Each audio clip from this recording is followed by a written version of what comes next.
If you're a powerlifter and looking for the best lower pec workout, then this is going to be the video for you. My name is Joseph Lucero, and today we're going to talk about is the best workout powerlifters can do to engage their lower pecs. If you are a powerlifter, you understand this. If you're not, basically what we're looking at is with the chest, you have different regions of the chest muscle. So most of us call this the pec. Truly, it's the pectoralis major. For the pec to be built, you got right here your sternum, so this chest bone, and this chest bone has all these pec muscles that insert at the top of the humerus, which is your upper arm. This is the sternocostal part of the pec major. Now, after you have the sternocostal, you have the clavicular head that attaches to the humerus. Powerlifters are really concerned about how to work the middle to more so the lower sternocostal part of the pec, because that's where they generate all their power from the power position. For powerlifters and non-powerlifters, when you compete, you typically compete with an arch. So as you can see right here, if you imagine me on the bench press,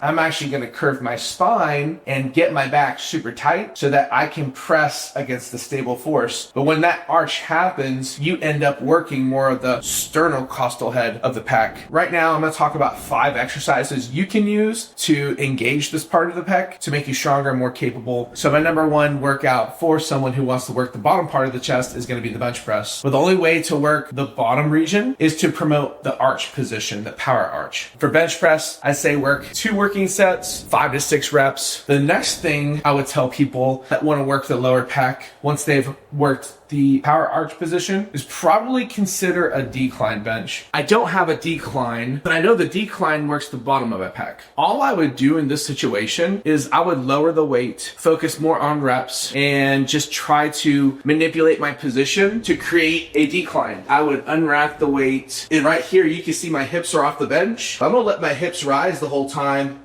and create a decline of my own. It's a super short range of motion, but because I have my hips up in the air, it kind of makes it a little distracting in the sense. But I do think that using the decline bench is another great scenario for working the lower pec. For the decline, I will work 2 to 3 sets, maybe 8 to 10 reps, just so now you can focus more on lower weight, more effort. Once I'm done with this one video I've created, which you can see on the website, is dips. Is where you have 2 horizontal bars and you come down to depth and then you come back up after the fact. Dips are great because they aren't a straight bar press, they're from a different grip. And when you get to the bottom of the dip and you're looking forward, you can tell that you're working the bottom of the pec and the triceps tremendously. And because it's another pressing motion, I would do 2 to 3 sets of 8 to 10, maybe 12 reps. The first 3 workouts are compounds. Now, once you're done with the compounds, I would go into more isolated intentions, and I would go into the 4th workout, which is chest flies. To hit the lower pec, you want to really stretch the lower pec by being in the power position. I would actually lay with an arch. So now when I do the fly,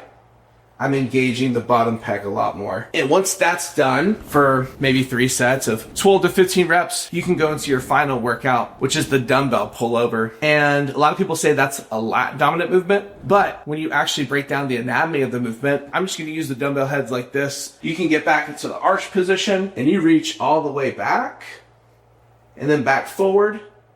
This will hit your lats, but it'll also hit the pecs, especially at the end of a chest workout once they're already pre-fatigued. And I think with that one, it could be another 3 sets of 12, 15 reps right there too. The whole point is to hit the pecs from different positions, not just pressing. And I bet by the end of the workout, your lower pecs will be so engaged that you'll feel stronger, more dominant, and ready to push forward, pushing past those plateaus. Again, my name is Joseph Lucero with Powerlifting Technique. If you have any questions or concerns, leave them below in the comments. Subscribe, like the channel, and hopefully we'll catch you next time.